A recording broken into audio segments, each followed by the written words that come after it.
মামলা হওয়া মানেই যত্রতত্র গ্রেফতার নয়, এ বিষয়ে সতর্ক করেছে স্বরাষ্ট্র মন্ত্রণালয়।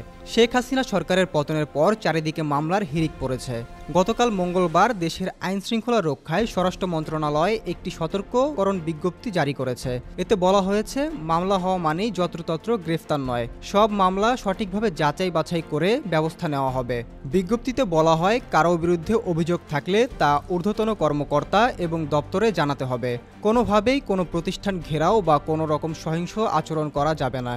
সরকারের পক্ষ থেকে তল্লাশি ও মামলা গ্রহণে প্রচলিত আইন যথাযথভাবে মেনে চলা হবে এবং হয়রানিমূলক পদক্ষেপ দূর করার ব্যবস্থা নেওয়া হবে।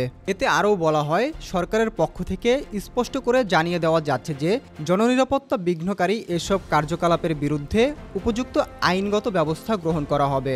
সরকার সকল দুষ্কৃতিকারীকে চিহ্নিত করে তাদের বিরুদ্ধে অচিরেই অভিযান চালাবে এবং দলমত নির্বিশেষে আইনি ব্যবস্থা গ্রহণ করবে।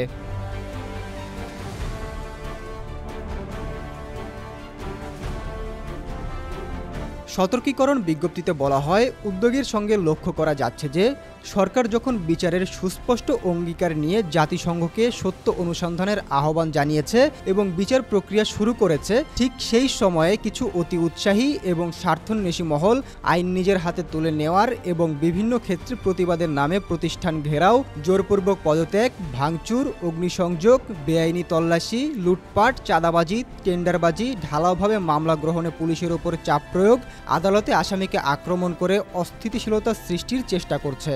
গণঅভ্যুত্থান দমন করতে পতিত সরকার নিষ্ঠুর বল প্রয়োগ করলে বহু প্রাণহানি ও হতাহতের ঘটনা ঘটে জানিয়ে বিজ্ঞপ্তিতে বলা হয়েছে, দীর্ঘদিনের দুঃশাসনে বহু মানুষ অপহরণ, গুম ও বিচার বহির্ভূত হত্যাকাণ্ডের মতো নানা নির্যাতনের শিকার হয়েছে। ফলে বিদায়ী সরকারের প্রতি জনমনে প্রচণ্ড ক্ষোভ বিরাজমান। অন্তর্বর্তীকালীন সরকার এসব নিপীড়নের বিচার করতে বদ্ধপরিকর।